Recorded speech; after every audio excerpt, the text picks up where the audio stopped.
Welcome to this week's edition of Freedom and Prosperity Radio, the weekly radio news magazine that we put together here at the Virginia Institute for Public Policy. My name is Joe Thomas. Thank you for letting us come into your homes each weekend across the Commonwealth of Virginia. And a reminder, you can find out more about us here at the Virginia Institute for Public Policy at tertiumquids.org. We have papers on some of the policies we try to promote through the General Assembly and the creation of legislation that helps move the agenda of liberty and freedom across the Commonwealth of Virginia. Our program this week is going to focus around freedom right now as we get from Right on Crime and the Senate Conservatives Fund. Former Attorney General for the Commonwealth of Virginia, Ken Cuccinelli, will join us. And then after that, a scary story about how current attorneys general are being manipulated with private money that nobody knows is flowing into their offices and maybe into ones very close to you. Coming up with Chris Horner from the Competitive Enterprise Institute next on this week's Freedom and Prosperity Radio. On the Newsmakers line, the former Attorney General of the Commonwealth of Virginia and a man who actually, every time you hear me bring up the fact that these open borders crowd miss the point. They all flog away at, we hold these truths to be self-evident that all men are created equal, endowed by their Creator with certain unalienable rights, and they leave off the next sentence. And do you know where this comes from? This comes from a speech that I heard at CPAC one year. I think it was 2013 CPAC, where the keynote speaker was a man named Ken Cuccinelli, and he was the one that pointed out to this crowd of conservatives that we always forget the next line in the Declaration of Independence, that to ensure these rights, governments are instituted amongst men. Ken, good to hear from you, my friend. And I don't care how long I know you, I will always remember that moment saying, wow, that was impressive. Good to see you again. How are you doing, sir? I'm doing just fine. And since they're already dead, the founders haven't added anything else government should be doing. So it should just be doing that protecting life, liberty, and pursuit of happiness thing. If we could just get the government back to that. But aren't we so smart? We'd be in good shape. They didn't all go to Harvard for nothing, Ken. Come on. Oh, for blah, blah, blah, blah. Yeah. I'm trying to get you in trouble already, Ken.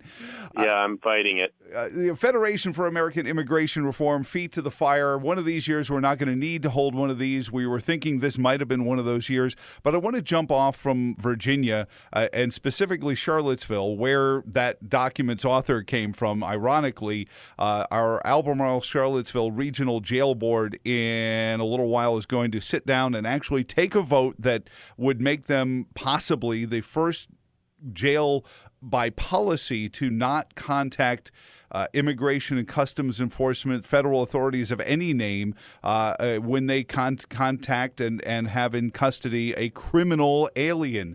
And you shared the letter that Robert Tracy, our Commonwealth's attorney, wrote about it.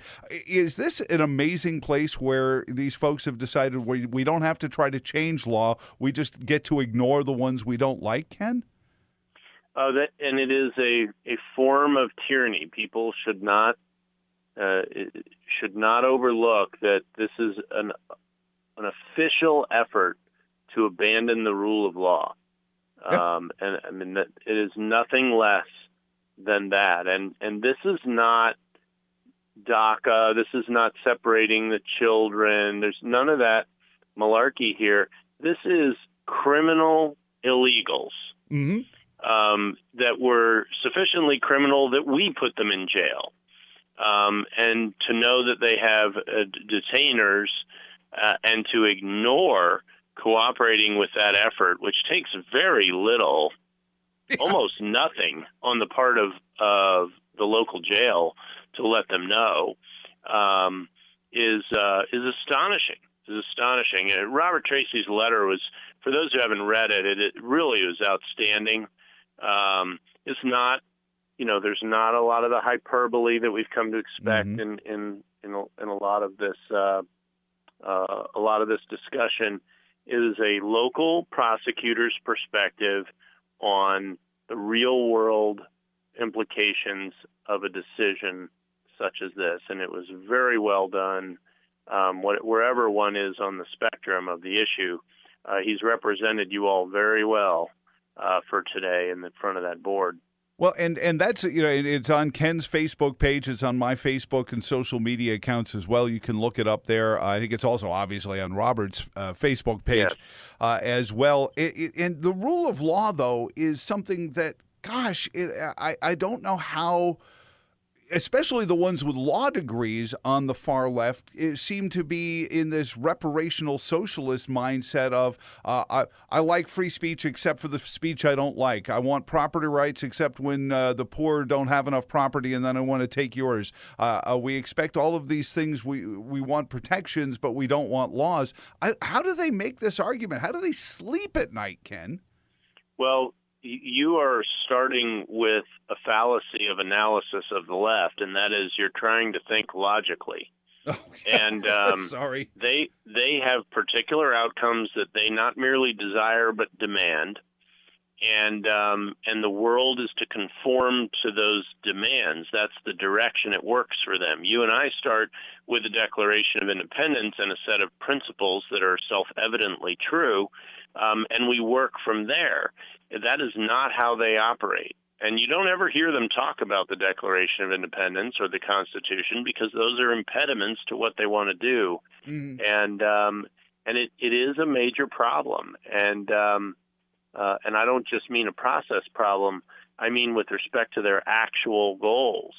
Look, these people are tyrants, and they intend to be tyrants. And if that means importing illegal aliens to vote for their candidates, that's what they'll do. And that's this whole project. It's the same thing as not securing the ballot.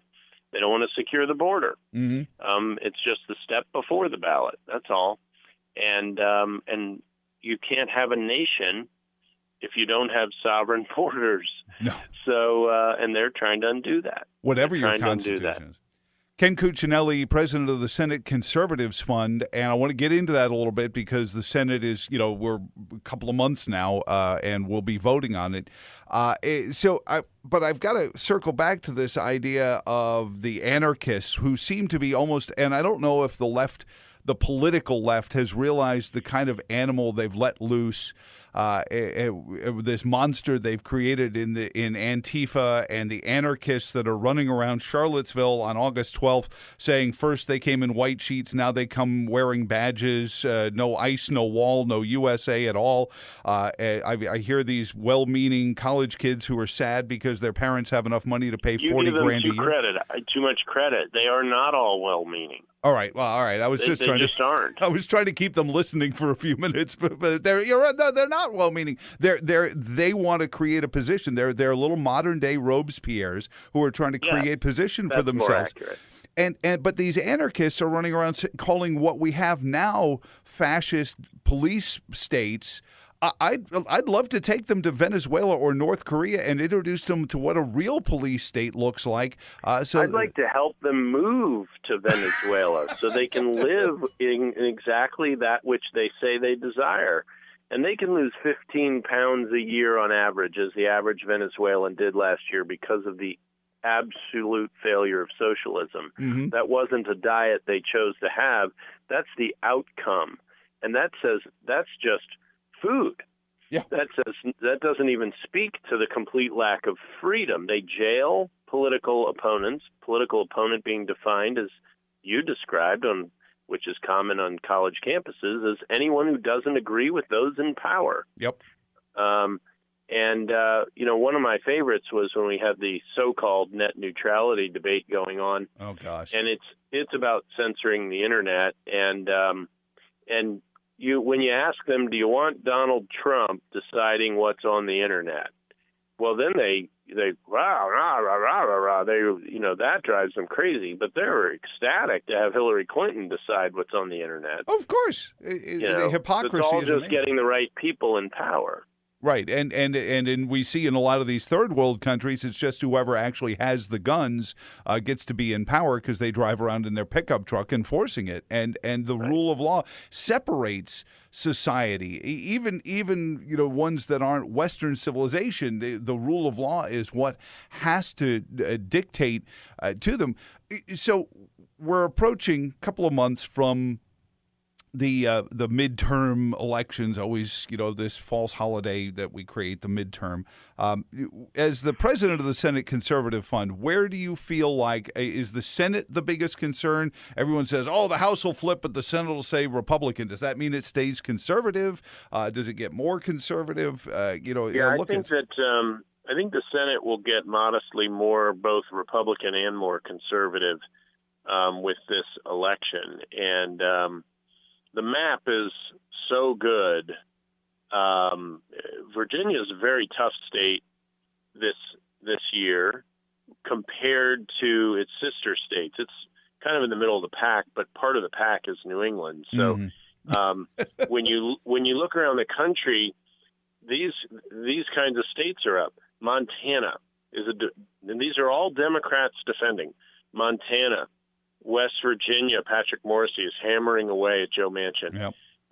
Heidi Heitkamp in North Dakota, Claire McCaskill in Missouri, Joe Donnelly in Indiana. I mean, these are real pickup opportunities. These are states that Donald Trump won by double digits.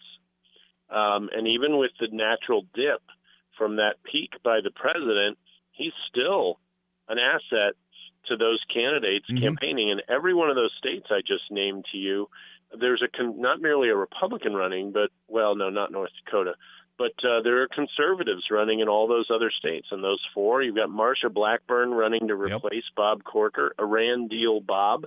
That is a tough race because the Democrats have their best recruit in the country there, former Governor Phil Bredesen. But what a pickup that would be to move from Bob Corker to Marsha Blackburn. Oh, my gosh, yes. So you have opportunities like that. I mentioned Patrick Morrissey, the Attorney General of West Virginia, would be an outstanding improvement, not merely flipping from Democrat to Republican, but from Democrat to conservative. Same in Montana with Matt Rosendale, the state auditor out there. Boy, isn't that a position we want every senator to come from, an auditor? I mean, so it's like when the Dave only thing Brat that may be ran. better we've got going in Indiana, you've got businessman Mike Braun, who spent one term in their state house, distinguished himself as a conservative there, running against Joe Donnelly. So, we've got great candidates all around the country. Josh Hawley, who I just talked to yesterday in Missouri, the attorney general there, who had carried religious liberty cases forward before ever running for attorney general. And he's giving Claire McCaskill a run for her money. In fact, he leads her in polling right now by a couple of points, just like Mike Braun in Indiana. So we have a real prospect if our folks, who all right now have less money than the Democrats, if they can get enough money in their coffers, I think you could see a net of 2 or 3, not merely Republican seats, but conservative seats. Marsha Blackburn holds Tennessee, and figure you lose one of Arizona or Nevada to the Democrats. Oh, boy. That's a but shame. You're not losing a conservative in either case, but you are losing a Republican state. And then you pick up, say, Montana, Indiana, West Virginia, Missouri. There are plenty of North Dakota. There are plenty of opportunities for other Republican pickups, and the overwhelming number of them are by conservatives. SenateConservatives.com is where you find Ken and his group, SenateConservatives.com. I know it's not your pigeon, but we have some races. You mentioned, wouldn't it be great to have senators coming from auditors? How about an ethics professor and an economics professor? Dave Brat's in a tight race in the 7th. It looks like even the Democrats don't want to hang around with Leslie Coburn in the 5th. So as long as the Republicans don't wrest defeat from the jaws of victory by, jumping onto this anti-Semite bandwagon like they seem to want to, it seems like Virginia's congressional delegation can hold on as well. It seems like the 7th is the most dangerous one, maybe the 10th, Ken? Yeah, the 10th is the most dangerous in terms of a Republican going down, but Dave is obviously such an all-star. The Senate Conservatives Fund, as the name implies, you can tell what we do, but we do endorse a very limited number of House candidates each year, and when Dave's race became a toss-up race, we weighed in to try to help raise him some money. He is in a dogfight.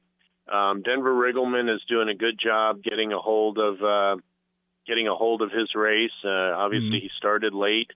Ben Klein is in very good shape in the 6th district, and Ben's going to be a spectacular congressman. You've had him on your show many Oh yeah, times. Ben's great. And the real dogfight for conservatives in Virginia is going to be Dave Bratt. On both ends of the state, Scott Taylor and Barbara Comstock, not conservatives, but both of them are probably in the most danger of any Republican in Virginia. And of course, Morgan Griffith to your south is in good shape. It is entirely possible that Virginia is going to have less Republicans representing them after November. Oh, but if that's true, I think Dave would be the third to fall behind Barbara Comstock and Scott Taylor. So it's really important for conservatives to focus on helping Dave get over the hump, because they go after him in Virginia like Democrats nationally go after Ted Cruz. If there's one person in Virginia the Democrats would they want to hang his head on a pike. Yeah, they want to put his head on a pike on a road into Washington. But more than the Democrats, I got to ask you this, and by all means, I won't take offense if you say you don't want to get into it. But I go back to 2013, and the Main Street Republicans, the two extreme for Virginia, you and Mark Obenchain, and I mean, it's just disappointment starts there. More not with Terry McAuliffe, but the Republicans that did you in, or just didn't show up. Voted with their hands in their pockets. And now, it's even expanded beyond that. We see them actively going after guys like Tom Garrett and Duncan Hunter and Jim Jordan, where, I mean, some of this stuff is driven by Republicans and quietly doing this. Trying to undermine Dave Bratt. Yeah. I mean, this isn't just in other states. I mean, you've got the Cantor coalition there that, much like the bowling one I contend with, but the Cantor one, frankly, is more real. So part of what you're doing by supporting Dave is fighting back on that sort of really what it is cronyist politics. Mm-hmm. Yeah. I mean, same thing I faced with the Republicans who supported McAuliffe. My favorite quote from one of them, of course it was anonymous, in the Washington Post was, "Well, we just don't think we can do business with Cuccinelli." And I read that, and my first thought was, you bet your sweet ass you can't do business with Cuccinelli, because that's not what this is about. This is about protecting taxpayers and running those things government ought to run well and respectfully of our rights.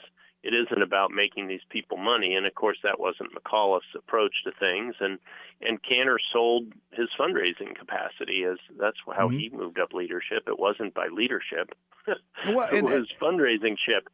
And we see that problem, and those people do undermine conservatives all over the country. So is the walk-away movement from the Alexandria Ocasio-Cortez, Bernie Sandering of the Democratic Party someplace where, is this the beginnings, the amorphous beginnings of a third party where, those K Street Republicans and the walk-away K Street Democrats, form a party, and I don't know. I mean, I don't know what's happening. Well, I know that I don't think there's a new party to be had there, because the differences on things like life and the role of government are too dramatic. Where there is the opportunity for overlap is, and I do a lot of this, criminal justice reform. Yeah, you and I have talked about that in the past. That's where I was going. But that's just one. This whole anti-cronyism. Now, I don't take the Bernie Sanders, Octavio Cortez people terribly seriously on this front. Like, they're not against cronyism for unions and for renewable energy companies and this kind of stuff. But I'll take what I can get. If we can all shut down the Chamber of Commerce's control over the budget, hey, I'm happy to do that. And they'll work with us on that. And in fact, there are plenty of environmentalists who are coming to agree with us about the opportunity that free markets in energy offer, because they're ready to start competing in some of these places where they just haven't, frankly, been able to get government to dictate what they want them to dictate, and they're ready to compete. And even though people are going to pay more money for green energy, because you pay twice, if you're going to rely on windmills, you've got to have gas backup, so you get to pay for both. But there are people willing to pay that money, and I know you feel the same way I do. If people are willing to pay it, God bless them. Let them pay it. Right. And but they should have that choice. And the Dominion APCO lockdown on Virginia doesn't allow for that. So there are other areas and ways that opportunity exists for that cooperation. I'm encouraged on the criminal justice reform front that President Trump may achieve progress on criminal justice reform that Obama never did any and never seriously did any more than talk about and race bait with. Yeah. And it would be, first of all, it'd be hilarious. I should say, second of all, it would be hilarious. First of all, it would be great to actually move the ball forward at the federal level on this. Absolutely. We've had so much success in so many states. By the way, overwhelmingly Republican states and conservative states. Starting in Texas, and then Governor Perry and you, and I mean, Right on Crime is a great group. I have many times thanked the good Lord in His providence that the first state to do this was Texas. The joke being, imagine me, state senator on the floor of Virginia, waving a bill around and saying, boy, they did this in California and they really loved it. What's the response to that versus they did this in Texas and it really worked? Well, I mean, just as a simple matter of branding, no pun intended since it's Texas, but that's a whole lot better way to be able to approach criminal justice reform from a tough-on-crime state that lowered both its budget and its crime rate and its recidivism rate. It's a triple. And Trump is on the verge of getting that done at the federal level for the first time. And you have to go back to the early 90s for the last time there was significant criminal justice reform. Yeah, and you're right. If we can find those common ground spots where and unfortunately, I think some of the hardcore vote D all the time and not worrying about public policy see this as losing a voting base. The disenfranchised school to prison pipeline crowd. It's like, well, don't take away that school to prison pipeline. Those are voters because it's school to prison to voting booth in a lot of cases. Ken, I really appreciate your honesty, your straightforwardness, and I always, I would put you on every day if they didn't have you overscheduled at Senate Conservatives Fund. Well, it's always good to talk to you as well. It's always a breath of fresh air. Talk to somebody in the media who actually knows the subject matter.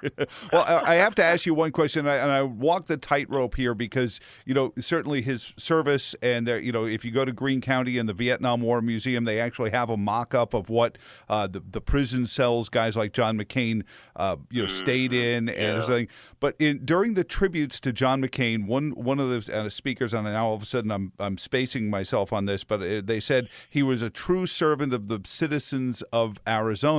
And it struck me that is a testimony to where we've gone, because a senator was supposed to serve Arizona as a state rather than the citizens, and their congresspeople were supposed to. Or is that ship already sailed and docked in another harbor? I think when the biggest constitutional still ongoing mistake ever made, the 17th Amendment, was passed, we switched from senators serving states to being a senator for the United States from the state of Arizona in his case.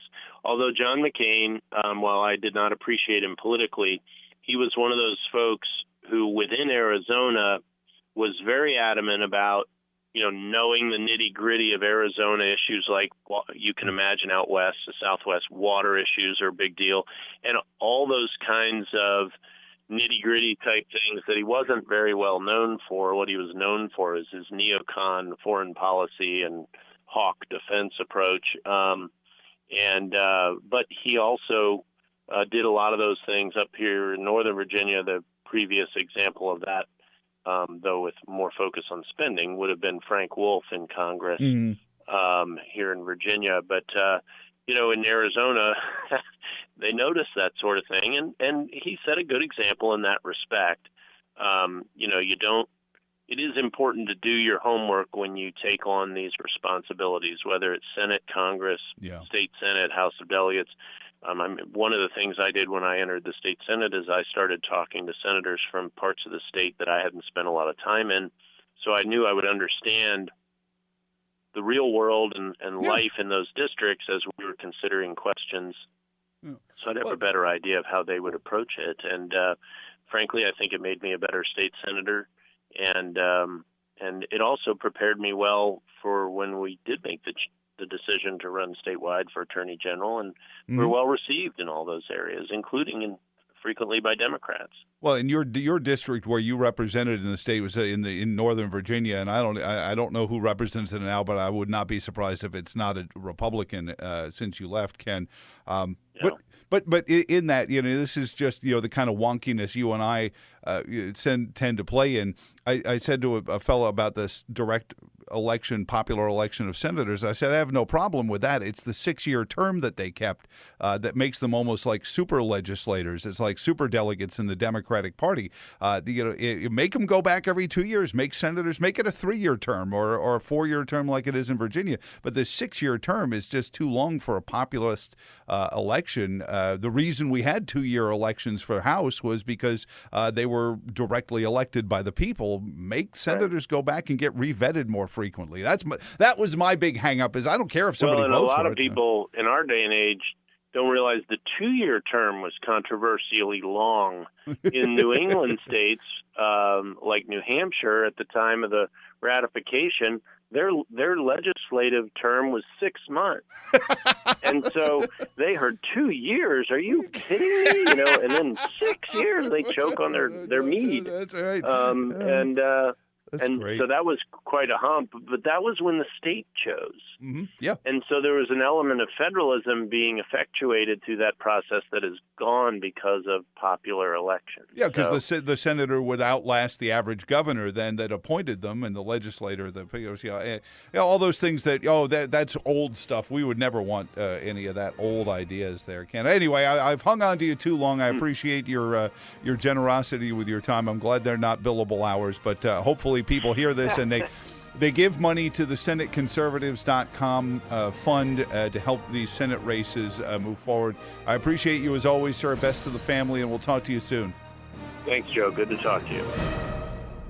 It's always a good day when I get to visit with the best-selling author of books like The Red Hot Lies and Power Grab and The Politically Incorrect Guide to Global Warming, never mind the soon-to-be big box office, no, I don't know if it's going to be turned into a box office hit, Liberal War on Transparency, although it could probably make a nice Marvel Comics movie. He is Chris Horner from the Competitive Enterprise Institute. Chris, good to hear you, my friend. How are you doing? I'm great, Joe. Thanks. Yeah, what would the movie rights for the Liberal War on Transparency have to be, just by the way?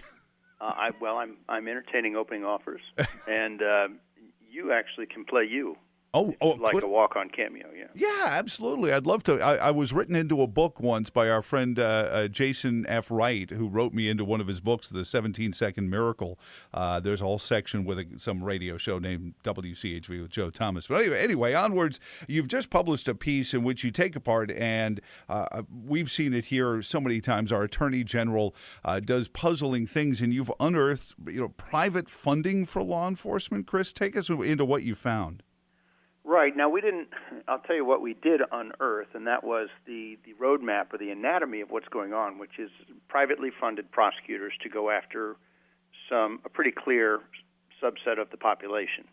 The agreement, we didn't unearth the funding, in that Michael Bloomberg is bankrolling this, and he doesn't, whether you call it hiding in plain sight, knowing they had to getting caught would look bad, they announced that he was going to spend a lot of money to support a bipartisan program of private lawyers for AGs, and the idea that the word bipartisan should give them a get-out-of-jail-free pass seems to have dominated. And I'm seeing this in the Washington Times coverage of the report already. What it is there's a deal that has been struck between. In fact, you'll soon see there's a model that's in play, and I've hinted at this with you recently, where donors will run money through nonprofit organizations to hire staff for politicians that the legislatures won't give the politicians, but the donors and the politicians think they deserve. So if you can imagine the Koch Foundation renting space across from a Republican administration's attorney general or energy secretary and saying, here's the staff that you really want, that the legislature is being mean and won't give to you. Yeah. That's what's going on here. Oh, gosh. And so they're running the money through a nonprofit, I'll call it an NGO, because they can't just give the money to the politicians and say, go hire more staff. And they can't hire the staff directly for the politicians. So there's a group that serves as effectively a cutout here. And it's for, the website doesn't say this, but the correspondence we've received promiscuously uses the term progressive. If you agree to pursue progressive environmental, climate change, and renewable energy legal positions, that's the deal. If an attorney general agrees to pursue the progressive policies that the donor wants and attests that if it weren't for this essentially bag of money, you wouldn't be doing the work that would get done, which cuts out any claim that, well, they're just doing what they would be doing anyway. No, they had to promise that they're not. Right. This is bought and paid for. This is billable hours. Then this individual will give you, through his nonprofit, actually through a nonprofit he's running money through, he will give you a lawyer, but that's just, wait, it gets better. More inducements. If you agree to provide office space to our privately funded investigator, who is by contract to work on these issues of the donor's interest, and report back regularly, built into the contract, we will also give you a network of outside lawyers. They call them pro bono, but I think that word doesn't mean what they think it means. Yeah, it does. They're just counting on everyone else not knowing what it means. Right. So, they say, well, it's in the public interest. I'm paying him six figures, but it's in the public interest. So an outside network of pro bono lawyers to help the Attorney General pursue other issues of particular interest to Mr. Bloomberg and his center, a PR staffer, and it looks like from emails I published, a PR firm out of California to help promote your leadership. And I'm sure they're doing it pro bono as well. No doubt. The words volunteer also appear throughout a lot of these emails. Well, volunteers got to pay let me their, make a point to you. Jaguar I spoke payment. to your friend Lars Larson about this the other day on his show. Oregon's Attorney General was sending emails saying, don't call him a volunteer. He's making $150,000. He's being paid by a third party. He's I don't know what he is, she's saying. And they say, he's not a state employee. Don't worry. She's just saying this is a very sensitive appointment. Have him stop emailing about it. Everybody knows this looks terrible. They're just hoping a compliant media, which has been compliant so far, not asking questions like these, would say, well, I mean, global warming, so whatever you do is fine to me. You're the Attorney General. Flotilla of straws in the Pacific, Chris. Chris Horner, Competitive Enterprise Institute. So let me ask you then, Chris, this seems like it connects back to something we've talked about on numerous occasions prior to this, is this first attempt, it was one of the other freaks in the New York Attorney General's office who, seems to have problems with their zippers. But in between those dalliances was getting folks like our Attorney General, Mark Herring, to join in these pressure groups to go after businesses saying, if you don't do these things environmentally, if you don't play ball environmentally, and if you don't do the things we tell you to do and give money, I presume, we're going to come after you for fines and prosecute you and use their offices almost the way muscle in the Chicago mobs would. This almost seems like they found a new, cool, hip way to do it. That's exactly what's going on. So what began as, quote, an informal coalition, and I opened the paper by, early on, I relate what we learned about this informal coalition where they signed what was clearly an attempt at a secrecy pact, and they called it a common interest agreement. It's not. It was a secrecy pact. The courts have rejected the idea that it's a common interest agreement. They were AGs got together to say, consult with me if one of your citizens wants you to release public records. You have to talk to us first. Now, that seems a little, turning a statute on its head, as they say. That fell apart when those public records requests started coming in, and they got some negative media attention for this scheme to use law enforcement, according to the recruiting letter, to enforce the Paris Climate Treaty and make people use more renewable energy. They were pretty clear about the political nature. Well, that fell apart. Flash forward, they found a home to hopefully get privilege for these records, and that is to run the money through an NGO at a law school and claim they signed a contract whereby New York University is the state's lawyer, the Office of Attorney General's lawyer. Now, Virginia they applied, they were rejected, then they were given one, and that seemed to be fairly ritual. Bloomberg gave them the money. The school contacted Democrat AGs to say, will you take this person to pursue progressive policies? They got everybody excited and turned them down. and then they wrote them back saying, I've got good news. And so Virginia got written back to, and we're told they have good news. To date, at least as of last month, Virginia has not followed through on this, but we do have the application, the approval. We know that they also had to certify one more thing. Every state had to certify. The Washington Times misreport allowed them to tell an untruth about this. They did not have to demonstrate that this is legal, and no one did. No one even pointed to any authority that actually does authorize it. Oh, gosh. Each AG had to certify that it's legal. And so Illinois just spit back the boilerplate to them. Pennsylvania said the Attorney General is unaware of any laws. All right. Who might I ask, Mr. Attorney General? Well, the Attorney General is unaware of law. What? Hold on a second. You'd rather admit that publicly? Right. It was an amusing letter. And Virginia said, well, this would be different than bringing law students in. There's no state-specific prohibition to us doing this. Now, by the way, you're going to get this a lot. Well, AGs bring law students in all the time. Yeah. Right. The word student is where you lose me. They pay 5 figures a year for the privilege of being trained in law, toward hopefully someday becoming a licensed attorney. These people are being paid and are already figures. Licensed attorneys. Yeah, and they're 20 years sometimes licensed, and you've expressly hired them to go after a pretty finite, reasonably identifiable group of people on behalf of a donor, and that was part of the deal. This isn't law students. But this is isn't weaponizing. pro bono. This is weaponizing our legal system, and now you see why these races like Attorney General become blood sport. You think, oh well, that's the bottom of the ticket, but the progressive mind in Bloomberg and these folks seem to see it as, yeah, you worry about your little governor and lieutenant governor. I've got the powerful one here in the Attorney General's office. That's an astute observation because after having lost certain levers of power in Washington. We've got a lot. There's some really prurient stuff here about these meetings to try to find state-based ways to impose this agenda, and they had secret, in their words, secret meetings where AG staff flew in to Harvard Law School to brief prospective funders of their backroom strategist green group called the Union of Concerned Scientists. This is a really sleazy operation we reveal in the paper. And, if barely legal is the standard for attorneys general suddenly, then they should make that argument because so far, if there is authority for AGs to do this, including Virginia's, they've yet to reveal it, and now would be a good time.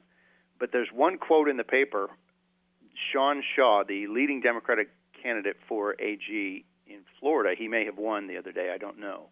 He was quoted by U.S. News as saying, I'm paraphrasing because I don't have it in front of me, the office is great. You don't have to go through committees or ask for permission. You just file lawsuits. Oh, my gosh. Yeah, that's well, amazing. you see the appeal of the office to them. Yeah, we failed through legislation. We failed through regulation. We lost the federal executive branch, but for the resistance, let's use law enforcement. And that is exactly why AGs have become such a focus for them. Well, and you look at their resources, and from Washington on down. I mean, this is we watch the marches in Charlottesville, Chris, where it's no longer whether or not it's legal or not. We're just going to protest, and we want the jail board to not follow federal law. We don't want the police arresting kids in certain particularly targeted areas, or maybe arrest more people in other targeted areas. It's this idea that we have not only taken the blindfold off of justice, but we've stuck toothpicks in her eyelids to make sure she never stops using her eyes to judge on us rather than just judge on us on the weight of our arguments. I think what you best summarized it with weaponizing law enforcement and its mercenary use of law enforcement. So while you may get out of supporters, well, if you're not guilty, you've got nothing to worry about. We've heard a lot of that. Yeah. That's not how any of this works, or at least wasn't supposed to. So let's start with the beginning. You are exercising authority granted to you. Point to the authority to do this. Only 2 states that we have found did. And we read the authority. They pointed to a statute. New York did. And it does not authorize it. It says you can fix the compensation. It doesn't say the monopoly man over there can pay the compensation. That's it right. says you can fix the compensation, but the it must be state within still appropriated limits. Yeah. The state is still paying it. Yes, and Oregon is very specific about that. Oregon says they got to be paid. Your attorneys in the OAG have to be paid in the same manner as other state employees. I promise you, Bloomberg stroking a check for your privately funded prosecutors is not the same way. So no OAG has pointed to any authority. If it exists, now would be a good time to reveal it, because this is, if you read this, you'll see there are over 100 documents specifically cited to. This is thoroughly documented, and it is ugly as heck. It's facially improper. Forget the legality for a moment, because if any defender must be saying it's okay for the Koch Foundation to get office space across from every agency in any state where they are ideologically aligned with the office holder and provide him or her the staff that they really deserve, but that mean legislature won't give them, because that's what's going on here, and then say it's okay for attorneys general to fly around to green groups' secret fundraisers, as they call them in emails, secret meetings for prospective funders to raise money to help them go after, for example, opponents of the Second Amendment or proponents of the Second Amendment or opponents of abortion. I mean, this is for hire. It's law enforcement for hire. Chris, I know how you hate hypocrisy. I know how you really blanch at the opportunity to point out hypocrites where they live. But I just hear what you're telling us. And again, the story is up. You can read it at, I know it's CEI.org, and that's where we've linked back to. I hope some of the other mainstream media would pick up on this, and thanks to Lars. But I'm hearing all of the screaming and yelling about Scott Pruitt renting an apartment from an oil lobbyist and the EPA chief, now ex-EPA chief, and all of these things that the left was just losing their mind over Scott Pruitt's administration of the EPA, while their AGs are going around on Michael Bloomberg's private jet, it sounds like, or very close to it. Using his prosecutors. Here's the deal. There's the federal level and there are individual states. At the federal level, when Scott Pruitt went to the National Mining Association meeting and said, I sure hope you support my position on getting out of the Paris Climate Treaty, that led to an Inspector General investigation for violating the Anti-Deficiency Act, which it's from the mid-19th century, and it says outside parties can't fund government. The Congress funds government, and taxpayer does through the Congress, and that's the money you'll use. Don't bring in a laptop to work and claim it's government. You can't outside source government. Now, there are workarounds, but that's the law. Now, the question is, because the left has been up in such arms since the advent of the Trump administration about this Anti-Deficiency Act, anything that anyone does seems to be in violation of this Anti-Deficiency Act. Is that a dumb law, or do we have it there for a reason? You're relying on it an awful lot. So is the reason, which always has been, to keep corruption out of government? Because when you say, hey, my agency doesn't have the resources I wish I had, would you, the monopoly man, please give me the staff I think I deserve? That leads to corruption, and regardless, it looks like it. So at the state level, if they don't have a specific prohibition, okay, you can tell me, were you serious and sincere at the federal level when you said private funding of government, which that meeting was not, is a bad thing? And by the way, when you're an attorney general, you have to show. You can't just say, but I've got a badge. That's not actually an argument. You've got to say, what authority under the Constitution do you have? Has the legislature, for example, in some of the other states, given you in their Attorney General Act, have they given you the authority to allow privately provided prosecutors? And if so, just point to the law that says. To any authority, and now would be a good time. Chris, is there a new book on the way? I know that you've amended the follow-ups of the liberal war on transparency several times. We've now found out amazing things about China hacking into Hillary's bathroom server, and apparently this is something that even Peter Strzok knew in 2015. Funny how that happens. Is there a volume 3 to the liberal war on transparency?